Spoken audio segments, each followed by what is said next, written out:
హబక్కుకు రాసిన గ్రంథం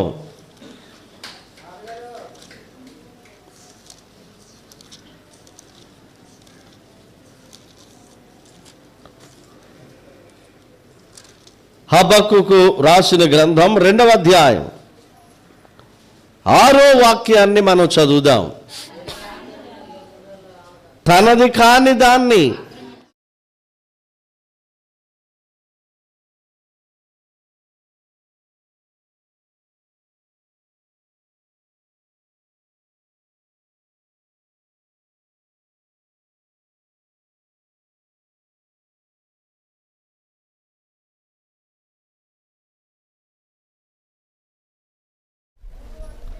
శ్రమ రావడానికి కారణాన్ని రాశాడు బైబిల్లో. తనది కాని దాన్ని ఆక్రమించుకొని అభివృద్ధి నందు వారికి శ్రమ నందు బైబిల్లో. నేను యేసు ప్రభు దగ్గరికి వెళ్ళకముందు, అప్పుడు నాకు ఇంకా మ్యారేజ్ అవ్వలేదు, మా చిన్న ఇల్లు ఉండేది, మా పక్కన ఇంకొక ఇల్లు ఉండేది.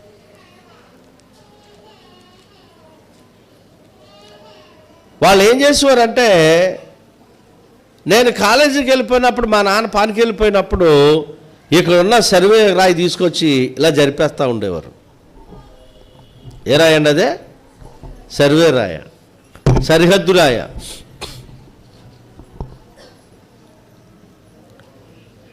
ఈ సరిహద్దు రాయ జరుపుతూ ఉండేవాడు. ఇక్కడ ఉన్న రాయి ఇక్కడ తీయగానే ఒక గేదె చచ్చిపోయింది, దాని ఖరీదు 10,000 ఉంటుంది. అయితే ఆయన ఏమనుకుంటున్నాడు, మామూలుగా చచ్చిపోయింది అనుకుంటున్నాడు తప్ప, నాది కాని దాన్ని నేనేం చేస్తున్నాను, ఆక్రమించుకుంటున్నాను. మరలా ఇక్కడున్న రాయి కొంచెం ఎదురు జరిపితే 4 మేకలు చచ్చిపోయినాయి. ఒక రోజుని మాతో వాళ్ళు దెబ్బలాటేసుకున్నారు. అదే రాశాడు ఇక్కడ. ఏం రాశాడంటే, తనది కాని దాన్ని ఆక్రమించుకొని. ఇలా ఆక్రమించుకునే వాళ్ళు ఎక్కువైపోయారు. ఏదైనా స్థలం చూడడం, ఒక రాటయ్యడు, మెల్లగా గుడిసేయడు, దాన్ని ఆక్రమించుకోవడం, తర్వాత బిల్డింగ్ కట్టుకోవడం. అరే ఇది నాది కాదు కదా, ఈ స్థలం నాది కాదు కదా, ఈ స్థలానికి నాకు సంబంధం లేదు కదా. అబ్రహాం దగ్గరికి వచ్చారు. శారమ్మ చచ్చిపోయినప్పుడు ఆ దేశపు రాజు అన్నాడు, అయ్యా నీ నచ్చిన స్థలంలో పెట్టుకో, నువ్వు మాకు డబ్బులు ఇవ్వక్కర్లేదంటే అబ్రహాం అన్నాడు, అది కుదరదయ్యా,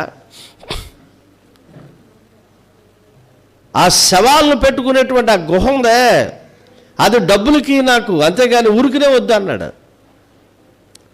ఫ్రీగా వస్తే పెనాయిల్ తాగేస్తారు ఇవాళ క్రైస్తవులు. మళ్ళీ ఎవరు అబ్బాయి అంటే ప్రార్థన చేసుకునేవాళ్ళు. వెల ఇచ్చి కొనకుండా నువ్వు ఆక్రమించుకున్నావంటే ఏదో రోజు నీకు శ్రమ వస్తుంది. ఆ స్థలం 10 రూపాయలు అనుకో, కనీసం 5 రూపాయలైనా ఇవ్వాలి. లేదా ఆ స్థలం కాలోడు వచ్చి మీకు రాసన్నా రాసి ఇవ్వాలి. ఇలా ఆక్రమించుకునే వాళ్ళు ఎక్కువైపోయారండి. పైపేసి మళ్ళీ ఆదివారం ప్రార్థనలో ఆక్రమించుకుంటున్నావా? నీది కాని దాన్ని నువ్వు ఆక్రమించుకుంటున్నావా?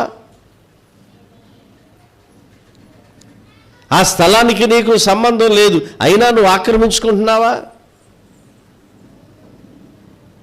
తనది కాని దాన్ని ఆక్రమించుకొని, రెండోది ఏమవుతున్నారంటే వీళ్ళు అభివృద్ధి పొందుతున్నారు. ఆక్రమించుకున్న వాళ్ళు అభివృద్ధి పొందుతారటండి, అది విచిత్రం.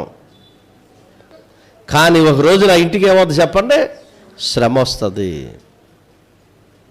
ఇంకో మాట ఉంది అక్కడ చూడు, తాకట్టు సొమ్మును విస్తారముగా పట్టుకుని వానికి శ్రమ.